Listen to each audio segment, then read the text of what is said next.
At some point, I'm pretty sure all of us would have wondered, like we have given so many exams in our lives, we have read so much of information, but we are still not very confident when we have to speak about a particular topic. Of course, there are some exceptions, but most of the topics what we are learning on a daily basis or even over a period of time, we cannot recall. Imagine a time when you have given your degree exams. How many of you can actually remember what you studied during your degree? As far as I am concerned, I hardly remember anything. So maybe just I can remember the topic names, but I don't remember anything. So what did I do for 4 years? So that brings us to the question, are we studying effectively? Is there a better way to study? And that's exactly what we're going to talk about in this video. So without any further ado, let's get into the topic of today.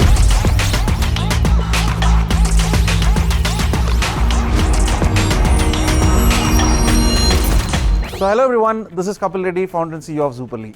Today, as I told, the topic we're going to discuss about is the STIC framework for effective learning. The full form of STIC is spacing, testing, interleaving, categorizing. It may not necessarily be in the same order, it's just a good mnemonic for us to remember it easily. Like whenever you think next time, if you want to learn more effectively, think of the STIC framework. You don't have to follow it in the exact order.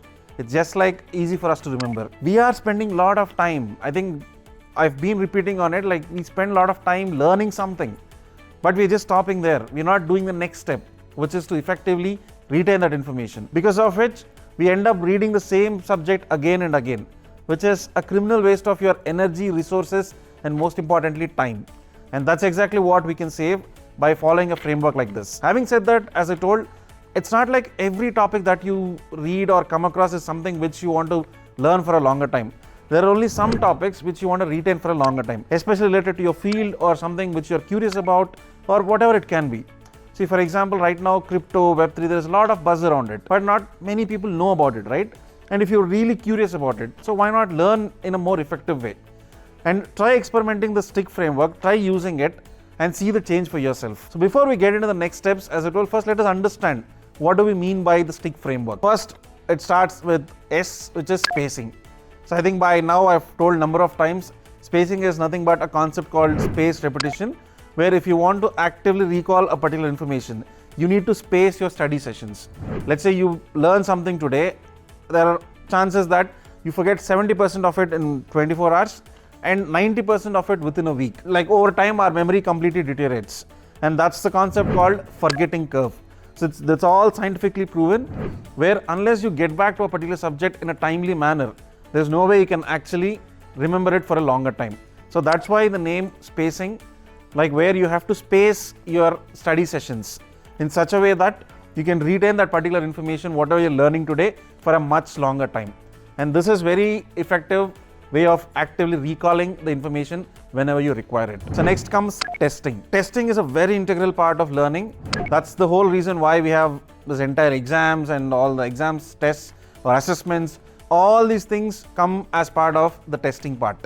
So testing is nothing but, again, a lot of us have a fear that, okay, without even learning something, how would I test about it? But that's one great misconception which a lot of people are afraid of. So I'll tell you the reason why. So for example, take GMAT exam or for that matter, any competitive exams. A lot of times, the first advice you get is just go and attempt the exam, give it a try to actually understand where exactly you stand. But a lot of resistance comes saying that, okay, I don't know anything about the exam, I don't know the curriculum, I don't know what subjects are there, or I need to brush up my subjects. We come up with all these excuses, but actually speaking, if you actually give it a try, then you'll understand what is your score, and from there you can plan out your study schedule to see what subjects you're pretty good at or what subjects you need more attention to. So all this helps.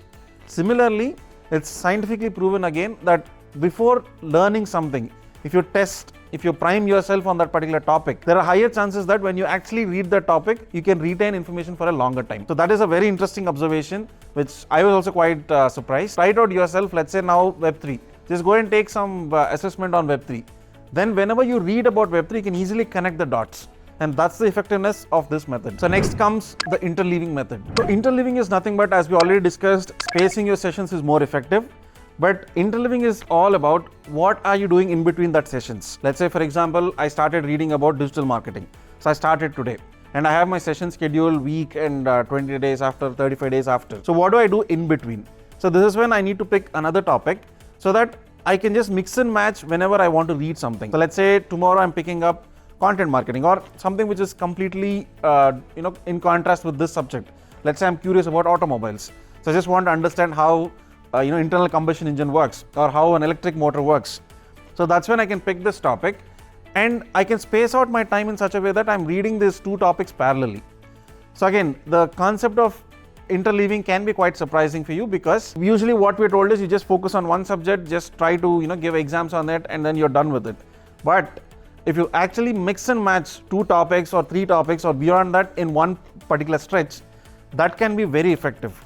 So in this way, even testing wise, as I told, rather than having one question on that, or let's say take 10 questions of the same topic, try and mix it with different topics. Let's say question 1 can be about digital marketing, question 2 can be about internal combustion engine, question 3 can be about electrical engine, or like this, whichever topic you pick up. In this way, your brain is trying to actively recall that information, and the chances of retaining it for a longer time is much higher. So that's something which is very surprising, can be counterintuitive, but it's all scientifically proven. So try doing this interleaving method, where you just understand what you're doing between the sessions, and that can be very effective. The final topic is categorizing. So I think this is again something where a lot of research has proved that if you really want to learn a big subject or a big topic, always try to categorize into different boxes so that you're very clear about what you want to attack in a small chunk of time. So ideally, it's nothing but categorizing, or you can also call it summarizing, which is something again Zoopally definitely focuses on, where you're breaking down a big topic into summary of things. So because you have these short summaries for everything, it's easy for you to get back to that particular thing and recall it for a much longer time. So my point is, let's say you've read a lengthy article, which is probably 20-30 minutes. It's not like every single word in that article is something which is useful to you. Maybe there are only bits and pieces which you want to gain knowledge out of. So why don't you summarize that piece so that maybe that boils down to just 1 minute of your reading. And whenever you want a brush up of this topic, just come back to your summary. Do not go back to that entire article and try to do the same thing again. It's a criminal waste of time, energy and effort. So instead, just come back to your summary. Like that, for every topic, just have multiple summary blocks. Let's say digital marketing is a vast subject. So as and when you learn something, create those summaries and periodically set up those revision schedules so that you can get back to these summary blocks in a timely manner. In this way, there are higher chances that you can retain the information for a much longer time. And now the relevance for Zoopally about all this is, the whole idea of Zoopally is all about making you an efficient and effective learner. So right now, as I told, we are all learning, we are all doing a lot of things. There are so many issues with this entire information overload. So how do we separate the signal from noise? How can we be more effective with our time, energy and effort when it comes to learning? And that's exactly what we're trying to do. And every single principle I told about in the STIC framework is something which you can easily get in Zoopally. If you are curious about how you can get it, please sign up on the wait list today and get to experience the product before the rest of the world does. We are still at an early stage, and I am very excited as and when I see new features coming up. So if you want to be part of the excitement, please do sign up on it. But more on that later. So just to summarize on the STIC framework, as I told, every single part of STIC framework is something very effective.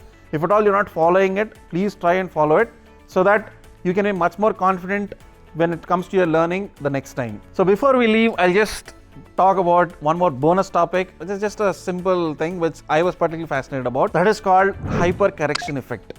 I don't know how many of you have heard about it. So the whole idea of hypercorrection effect is, let's say somebody asked you a question. You are so confident about the question and you answered, but it ends up to be a wrong answer. So, and once you get to know the right answer, there are higher chances that you will remember this right answer for a much longer time. Because right now your memory is in a state of dissatisfaction, so it's dejected, right? So because of it, you are actively looking for a good solution. And once you know about the solution, you'll remember it for a longer time. So that's it, folks. So I hope this video was quite helpful for you all. I was particularly very happy once I got to know about the STIC framework. As well, it's not like you have to apply all the principles. The whole idea of productivity is to make things as easy as possible. Don't get too overwhelmed with all these different frameworks. It's not like one size fits all, right? And that's the reason why we have different frameworks. You pick a framework which is suitable for your personal needs.